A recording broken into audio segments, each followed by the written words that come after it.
ผู้เชื่อมันเป็นคนสมมาบิดเลือดที่ไม่ได้สมตัดอินจิเนียร์เอซิเดนซิเดียนะที่จงเบียตัวไม่ได้ผู้รำสุดมาหันจัดมาที่ไม่ได้ General Secretary ผู้สิ่งเดียวมันตัวเป็นสิ่งไม่ได้จะให้ผู้ที่สักคนช่วยตัวเราเตะมาเทียบเลยกันน้ำตาละก็พอคุยมามีเสด็จลกสูงมีเตะทำเลยน้ำตาละนุ่นหันตู้มาตัดสูงเราก็ส่งเตะอามาใส่เลยมันเลยจะให้ผู้ที่มีเงินอินสบายอินสิบายอาบุกจูบุ้งนี่นะกันรู้ยังบุ้งนี่ในตัวนี้มีที่ทักไม่ตันเชอร์มานี่คือว่าส่วนบุ้งนี่นะตั้งเตียงเลยกันสงการคนไล่กันเสียจิตเปลี่ยนปุ่มขัดเลยทารียขัดวัวโดนอันสงการตัดเราต้องมีคุยกันให้ราคาสามหีสามหีก็สามหีกันหีคุ้มสมัครini zuat tak mesti piman om so kasih kai sera film luar tu le mani non le angil hol tha la mi non le ti tu papin ram suai tu ni me khati la emane ministry te sarkar ka to congress te sarkar ba sa to pc te pon yang so an the ram to ka heram ta lo be tu lo ni to chin politician ma sa de ne lam ka zoram mi pui le chang tha jing a kha chụp tuy là viên hàn xóa còn là rắm ấy sẽ tu tì chụp của pin cái ni chụp bát thiên lại bị quỳ ra là tôi em mình bèn chuan gan đang làm bing đón tal cũng thấy cần tal đón anh tiếc câu phần là lệ gan sa có quý thiam tê thiên lung thì hít turin huang quý lệ huang tê này hàn chung chỉ là anh hàn về á cái hàn tì tặc bầu ruột khát chuan dấu rắm mình hoa mình cái gì đâu kalau pun kan di ve don lo nanti enggak anti ve lo tu te sorkar talai anti me anti ve lo tu te hanse kan se dua la nam kisin ina apan nget takading te ti lo tan chon on dua kamane kan salai te sing a pechuan fashion ang dewi na kala engka fashion ani mai oleh saat itu yang kimia sumber itu sama ZPM di lokal itu sangat kopin setiap orang suanin bawa kasan ini semua itu cuma kita phone lupa zoran puma kan ini tengah emane sarkar sakta apa kan ini lain si somcok kan lah ZPM semua ini pasari BJP ini pasti kongres ini pakat kemudian kapsul nena ancama zoram bepui kan thi chupa beisena nein boro ka insan tak mipui sakweni le kum khat le tharia thatdon ankalta voina yan zoram bepui zoram bepui din mun social media le kiltina kan hota sarkar kan thon me hian kanti ang anti kha voinya mi pi dan kia dan chuan kanti ang anti kha kanti lawang anti na anga atheng le ta kanti ve don lo anti cha kha anti cha li anu ne ta soi lo ang zel omle ZPM ai me ta em amakan ZPM lo du sakal lo boy pui tu harau mi te trong chana zoram thar local pia pathian lo zam athen pe tu ta na man ru an ni han pia an zinga an ho tu then khat pe kha chuan in khan dona han sui tak pe kha chu pathian pol le se tana pol tu min han pia te khang min han bei tak mai ni kha te ro serafim ru la bo ti tu khaphan an ti ni ma se ho in ya yan tu te an lo ni le chụp tuy là bạn lâu xóa em này thế congress sẽ ai phán với này hiền khơi nghe anh rau pina anh thiên hình na anh chặt phá vi na le với cán thì về đón lâu anh thì anh lâu pia anh soi mồi lên nimin na anh chặt LP anh chặt naka với này chặt LP anh chặt naka với này cho nên khalo lam zong kha or pian tang le theya trong kam an thiam sia an so oi thiam sia chu tiang chu mi pui hit le men bum vel mai ni ti zo ram mi pui ta mu da ne to chu chi kan sei pakhat ka ti ro FCAA sang ni som hi pathum tun la kan pui em mai po hi Forest Conservation Amendment Act chung cha ko hau sa khan kum sang ni som hi le pathum August ni som hi le pahia khan MLA kan so ka lai khan he ni chung chang da na hi Parliament ta June July suwaron pa sa kan ramtan kan nampana hindong na wing kan khia ta wanin patilai sarkar kan khai tin NGO te rona environmentalist te rona kan opposition pute kan rona engtine kan tiang kan ramtan saboni kan china khilo kan tia he thil nam thil ajun MLA phan kan tho pui thin te kan ro thin ni khai do da lang kan tia house alun war em kan dowa Hati Laya opposition leader, boleh kan chief minister pihak cuan, sarkar ina kan dau dana kan du khom lawa, kong zo abe te, khobe kia ta dau dana be adu dana te soi tak tak pila, amam huai bela kan dalam ni, press conference te ne kan ramtana tak dau sia, soi dua ni pui fatu kan, maksen, ogas ni somni le pasari, sama ya kan. Hausa amma sarkara daudana am stoble sarkar po daudana to lo min tia kha khai ipa se zo gong chale zok ma anon pilia anon pulu le thut ma tu gra ting lu pin tu gra tangin political party dang po min soi pui lo bok lo environmentalist wa NGO dang po al soi pui bok lo MLA te nei po in kha kan san paper tu po kha zan lai pela kan mu chau maya min bara abarin document amendment act en dan than nge om ti te rules te guidelines ka kan mu bok si lo how sa kan hoi ha in lo mu te lo kan zo china ni kum masa kan du lo kan si enge in han ti le kan thu kan chut na kan tha ba kan dang lam that ta zo ka mi kan han tia enge kan hau si da CM kan soi khai rules lo so ka guidelines lo so ka alo thata ma atia thata se ke ni na thade ka kan bu ve to bok si lo rules kan bu bok si lo guidelines kan bu bok si lo kan hoi ha ya apa so kan pas pui lo wa kan ngoi abstain Tatopan. Ramta na chan ti bosa daudal ka. Kaya sa daudal ka kan thuni ti ka ganin siya. Kan daudal ni hausa. Chongkapon. Mase chief minister berkat rules kan share siya alaw chalutuk. Guidelines kan mo alaw chalutuk at itobok siya. Chalutuk zong kan mo to sila wa. Kan hoy hai top may. Chu enga tinge. Chu mi kan sikan sansun. Ni kum masa at chalo wati ka. Boleh chutna thaka chati chu jong jong ka soi khel san chu article 371G kan ramtan in ven himna kan ti kan hamma ta te kan pasal thate dal mon ho rakha voini hian ati der thong to ni kan chia India Parliament in ha FCA amendment sang hi som hi pathuma siam kha state dantan chuan siam ang khan pom tu ni Masih Mizoram tu kan dan bi kali hum hala bang kan apa sa kan lo do dala kan nama man thelo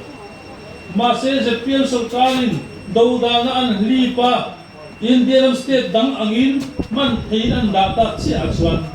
ram lei lung le kan forest chuma kan thunei na kan ram chuma kan thunei na kan nam in rem na tu thuma khan ram lei lung engki ma hian he ram he nam nei tu sarkar kha Mizoram sarkar ka ada thu ma India president fa po prime minister fa po ni se Mizoram sarkar phanalo chan tu man in chi khat bon ni thelo ni India sarkar pun sipai in bun don pun air force po anda don se sarkar phanalo chan eng man ti thelo he ram nei tu ni na MLA tu thong han dak ta ni bangin Amara sarkar ka to apo chulbi ke sarkar ngan thal sakhin ni ma se tu na FCAA kan pass tak achang khachuan India sarkar Reserve sarkar ko rol to lovin anju na muna strategic importance kan ti ram him na ken senin andu chuan India ram tan hei chunan ti chu anron ti thei to na tu kong ka pui kan hun sarkar ni nam tal na nam ta na pui lu tu Article 371G akan nam ta na him tak kan hau tu ke nang lo da akha voi ne chuan India tan kan in pela duai hi pui sumia ba tu voi ne hiang hemia va ma riu na kan ram kan nam mangai tu tam tak info form yan he sarkar hi an thi dan hi adang sod le mai adon le chon tu lai issue pakhat kha voi na chang chuan sarkar te po anan zom don to ta ti kan khia CSS employee te po ba ta po elan kal khom kan khia ti lo Central Sponsor Scheme noya Department Solver thok tu te MLF kan sarkar lai khan an ni har sana po hi kan khia non thin china da he na tu ta na kan ti dong khan eng kim hi rules be chan tan be chan ngai bangin CSS Employee Regularization Scheme akha MLF sarkar kan duama kan siama kung sang official te kan ti tira kan lo ena cabinet te kan lo tira pe hira pelo ti sale lo kan ti ya pe thokatin kan da kan duang fel manani amala chu in khan alo ni ta ka wangin cabinet in kan pom man talowa aduang a boy pui tu kan ni ZPM kai thoi lo sarkar ka lo te an cabinet ka sa chuan kha CSS Regularization Scheme kha anon pom ta an mani pon sei hi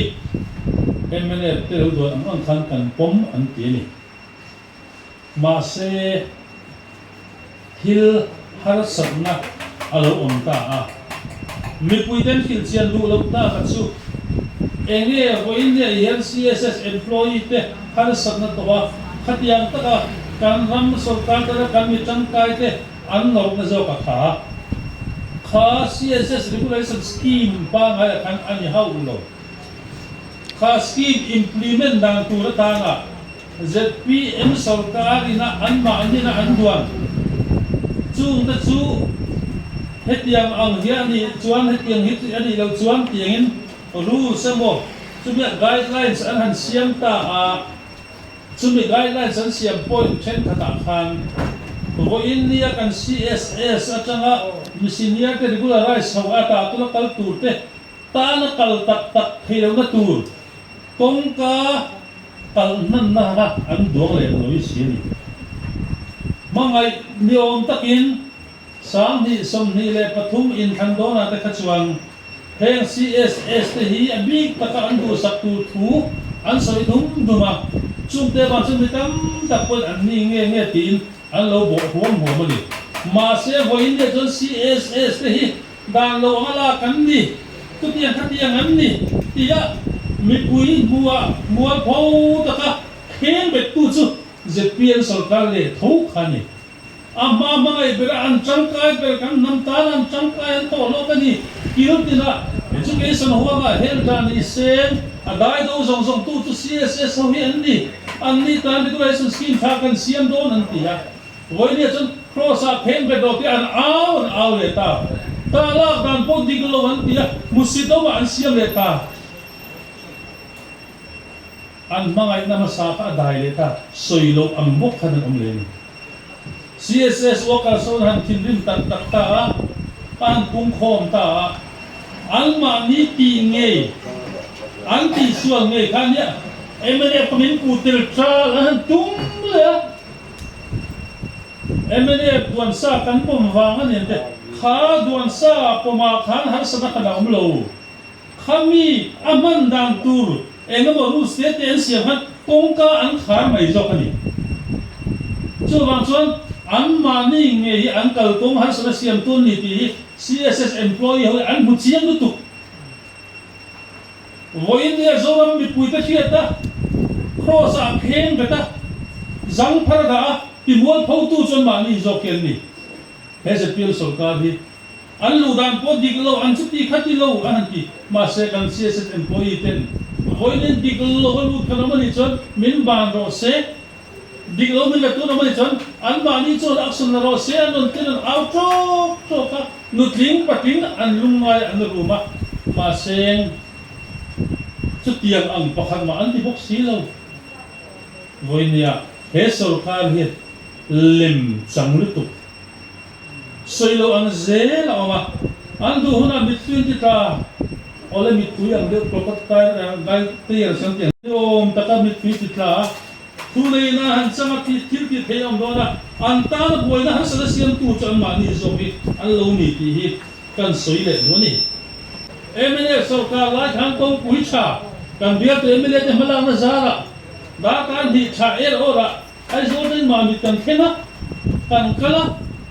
nuam taki kan kal to tero sarkar in kha da lutuk nola chon voina yan kan kal kong chu voina yan aba ha om cm aba che ta cm